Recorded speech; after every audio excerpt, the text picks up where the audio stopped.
Simon here, how are you? So what amp did I buy instead of a Spark? So it was probably 20% cheaper than a Spark.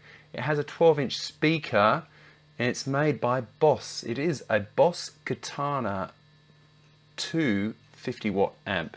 Now, I'm going to talk you through the reasons why I chose that over the Spark and why I think it's better for me anyway. We're going to get straight into it. So first up, let's just have a little bit of guitar. So I've just got Telecaster, front pickup, straight into the amp.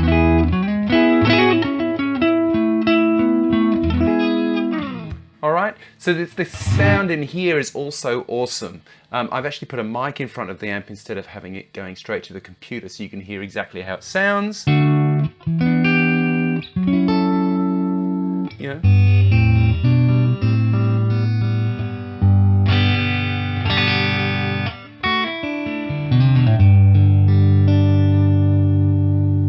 Okay, so we're going to have to talk through the panel. I've got a camera going on the panel, as you can see here. Let's see what we can do. So at the moment, all I've got is a little bit of plate reverb. Every time you press one of these buttons, it chooses something slightly different. So now we have got a spring reverb.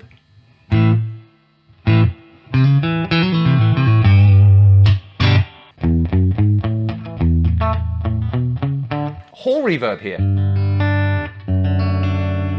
And this is with the buttons and the touching and figuring that out. That's one of the reasons I prefer this over the Positive Grid Spark, because of the immediacy of switching stuff on and off.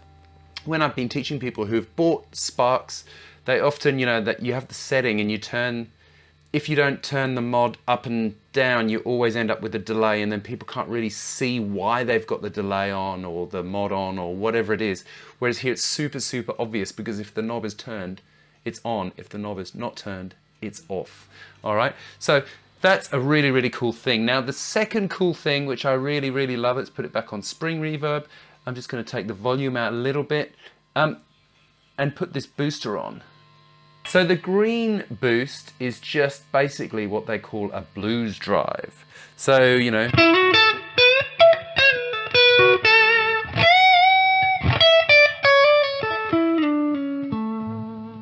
pretty nice, hey? And there's a bit of a... Oh dear, air conditioning is not playing nicely with the guitar. All right, and we're back. So,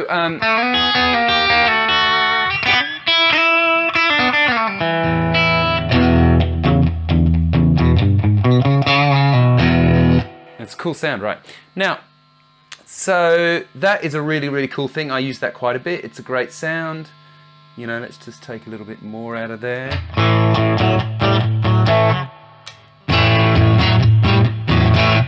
Right, let's make sure I'm not blowing away the audio. So that's kind of cool. Now with this booster, it actually does a bunch of different things. It does a bunch of different things. It goes from a blues drive to an overdrive to a distortion. So overdrive.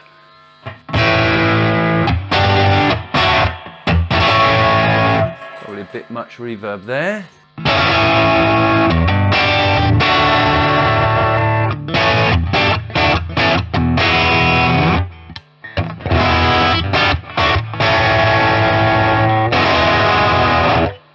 That's a great sound. And then the last one is like a distortion. So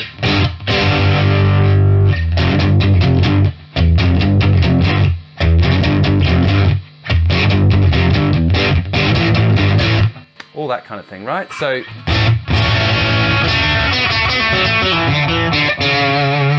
I quite like the distortion. Don't usually like distortion, but so that's really, really cool. And so it's got these sort of hat knobs, so that the bottom one does the booster here and the top one does the mod, right? So this first thing here is going to be a chorus. Let's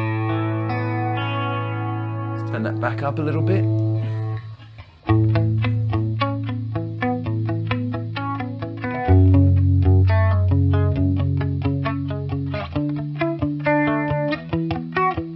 Right? Or if you wanted like a combo of that, a bit more of this is probably about right. So we get something like this.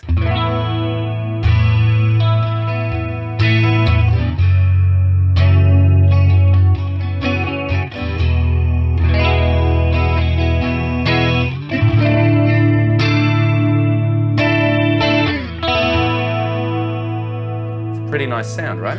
Okay, so what else we got going on? You can take that away. Let's take that away. We've also got a phaser, I think this is a phaser. You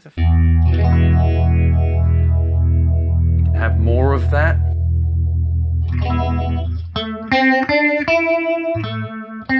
That's not a phaser, that's a flanger. Luckily, we've got one here.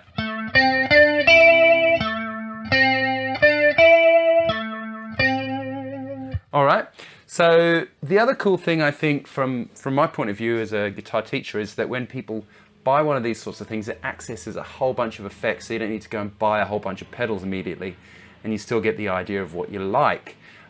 But really, all this sort of, the effects and all that sort of stuff really is just window dressing for what is basically a great sounding amp. All right, so now the other last cool thing here is that you can switch it, so it can go from 50 watt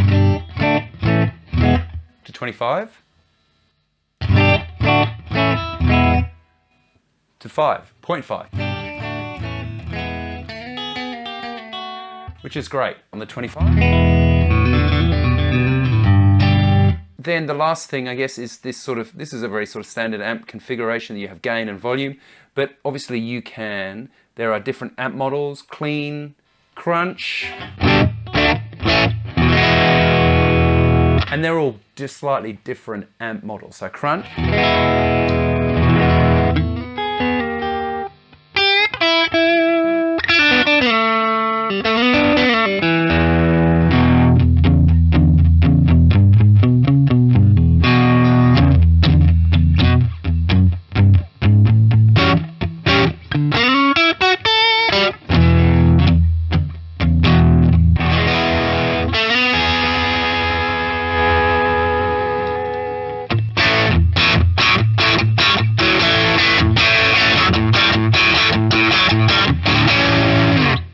right? So you can see that it's got, let's play something that's appropriate.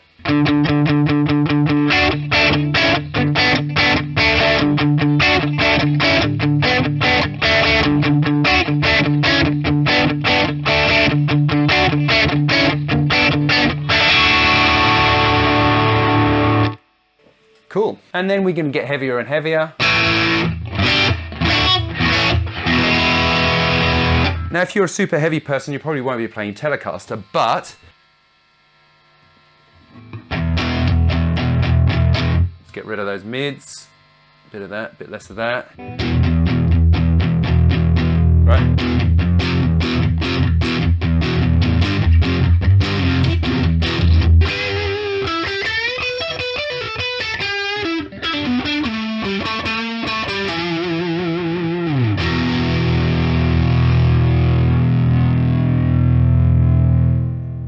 So there you can see there's a whole bunch of reasons why I think this is great, this thing. There's also a line out of the back, which you can do as a regular line out. There's also a USB out, you can connect it to your computer, and there's an app, I understand, that you can then use to make your own settings and all that sort of stuff. There is also, as you can see here, there's this channel 1, channel 2 panel thing, so you can just switch between panels. You can also buy a foot switch that will allow you to switch remotely to those channels, and the whole thing is like 350 bucks Australian. I just think it's an absolute bargain. I think it sounds great. I think you could easily do gigs with it. It's easily loud enough to be heard over a drummer. There you go. That is my rundown of the Boss Katana Mark II 50 watt. Thanks so much for watching. I do appreciate it. See you next time. Have a great Christmas. Bye for now.